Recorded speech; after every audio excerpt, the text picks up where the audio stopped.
Hey guys, welcome to another episode of Matt's Mechanics. Today, I'm going to be outfitting my trailer to haul cars, and these cars I'm intending are going to be dead, so the trailer needs to be outfitted with a winch, electronics, and other things of the nature so we can just fold down that ramp there in the back and bring them on board. This trailer is a pretty basic trailer. I got it from Murdoch's, but you can also get it from Tractor Supply I saw, and your local trailer store. And it was pretty cost efficient. It was cheaper than all the trailers that I found used, which is the main reason why I really chose this. It does have dual axles back here, each one rated for 3,500 pounds.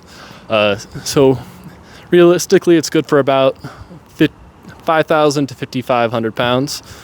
Wouldn't really go more than that. So great for cars, moving and light duty trucks. Not really good for heavy equipment or heavy duty trucks, right?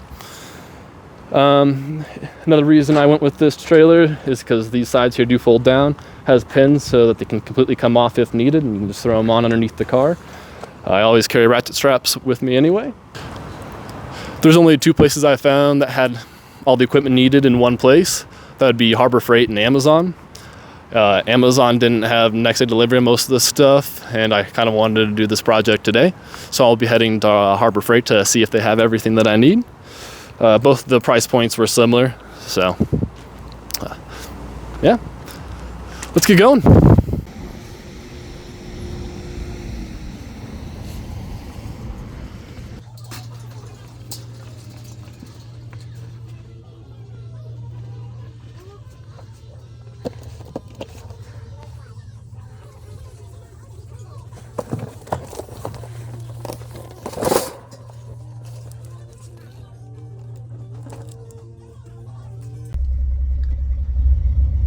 So after only finding one thing on the shelves at Harbor Freight, I was able to ask the ladies behind the cashier stand if they had anything in stock, and sure enough, they had everything that I was looking for in stock. I just had to give them the SKUs, so that worked out. I was about to give up and try the other one, which was on the other side of town, so glad that worked out.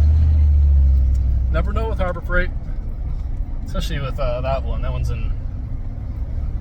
off of Mississippi and Auroras. If you know, you know.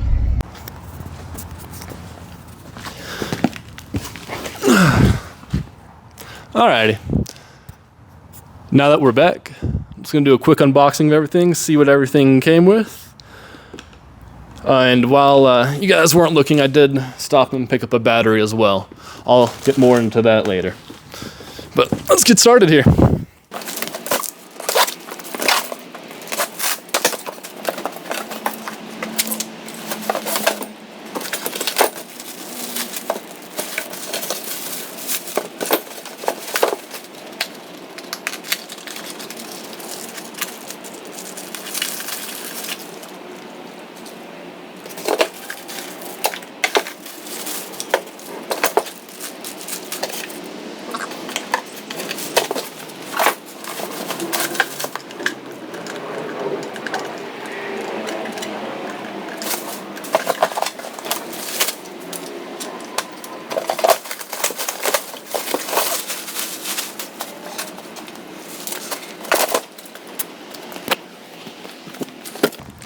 Now, the reason why I went with this winch was because it was almost half the price of the other 12,000 pound winch with the synthetic rope, the synthetic cloth rope.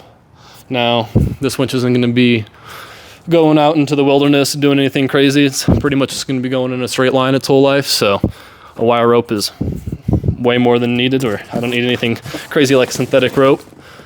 And then I did choose a 12,000 pound winch.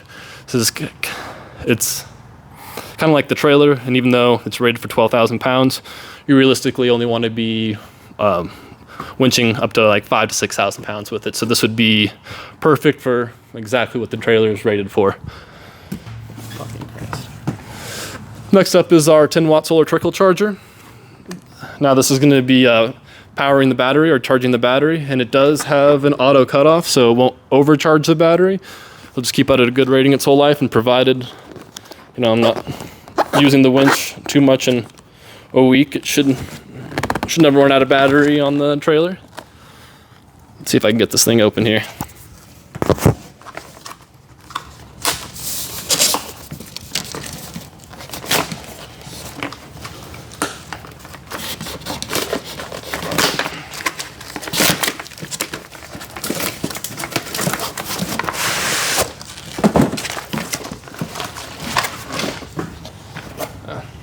Pretty small, but again does 10 watts, which is perfect for a trickle charger. You don't want to be overcharging your battery, and you don't need something crazy like a 100-watt solar charger. And then it gives you whatever power cable you're going to use. Now I decided that we're going to use this one, and it's partly why I grabbed this battery over here. I grabbed a 78D it's a 78 group size battery. That means it will have the post on the side like that. It's gonna make it really easy just for using a screw, putting it on each one.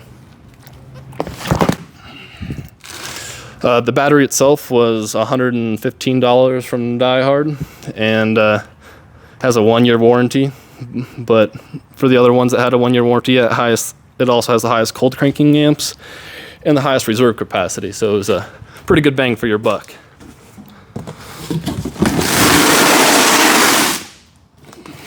Ow. All right.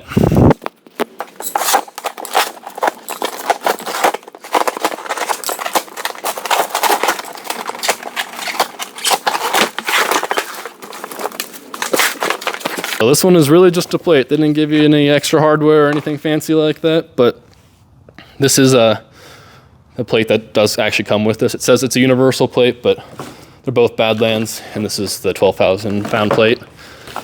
So should be an easy fit. I just had to figure out a way to mount this plate onto the trailer itself, which again shouldn't be too hard.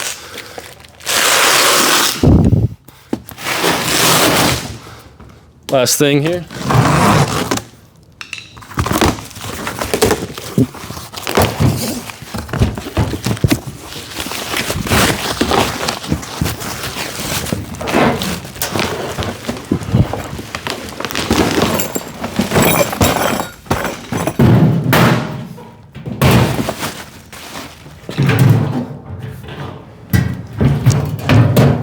This is our trailer toolbox. This is what we'll keep the battery in, as well as our ratchet straps. We'll have our solar panel mounted right on top to make it nice and easy, and then our winch plate will be right in front of it.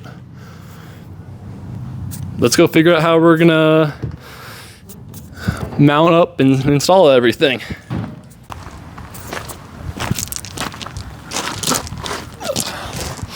Just to catch you guys up, when you weren't looking, I moved all of my supplies outside, and I moved my thingy-majiggy to the other side.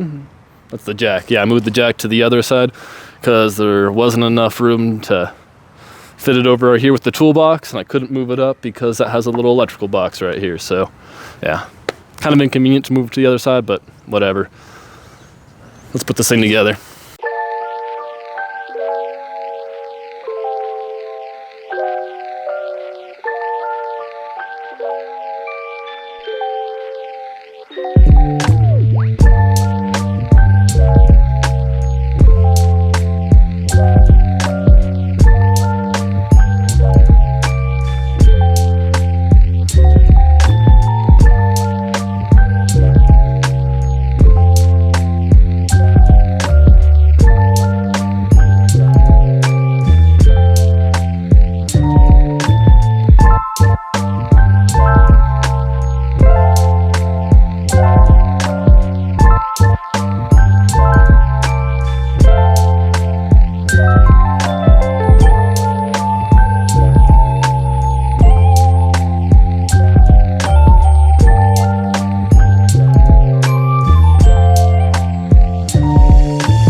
Alrighty guys, now we finished up installing the winch, the box, and all the electricals.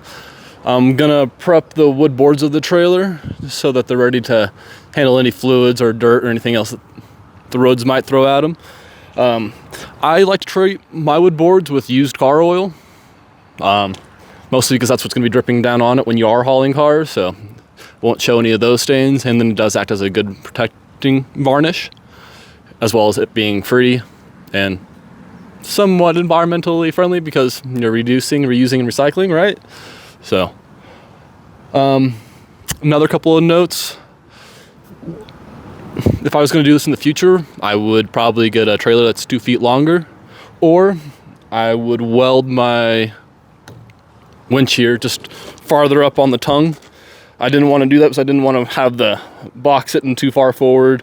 There's a little divot here, and I don't have a welder as of yet, but if you have access to a welder, I would definitely have the winch sitting on the tongue itself and have the box moved up forward. But just given the tools and resources I had, this was the best placement for everything. Now I'm only gonna be hauling Hondas and Subarus and small cars with it, but if you need to be hauling larger items, you're obviously sacrificing some space there. So let's get started with painting this thing then, huh? Now I just did an oil change not too long ago, so I have it's my wife's car, but yeah, it's her old oil right here in this bucket. And there's a little bit of diesel oil in there. I'm just gonna grab my wood staining brush and dip it in my bucket here, and you know, no wrong answers here. Just start throwing it on. Brush a good thick coat onto everything. It'll take a while to dry, but don't be scared. It wipes off real easy off of the metal, so you can't really go wrong with this. Just try not to drip any on the ground or your driveway. That's where you are.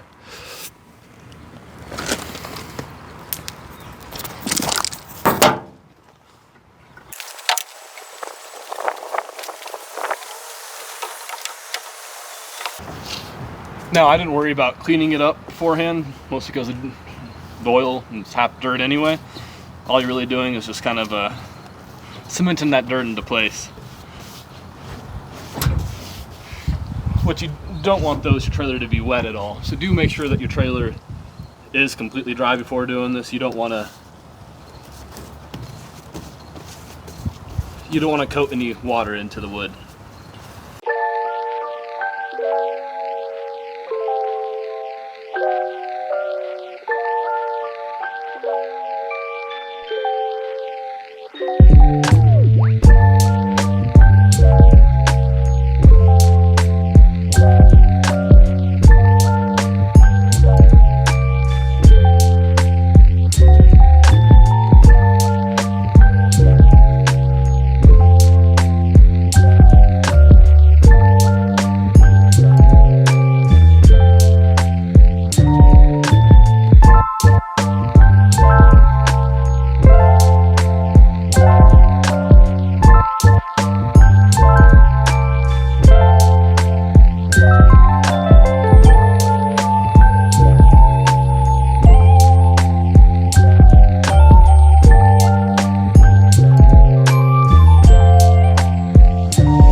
Alrighty, now that we got a good layer on everything, we're just gonna let that sit for a couple of hours, and then we'll wash everything away, all the excess away, and it'll be good to go.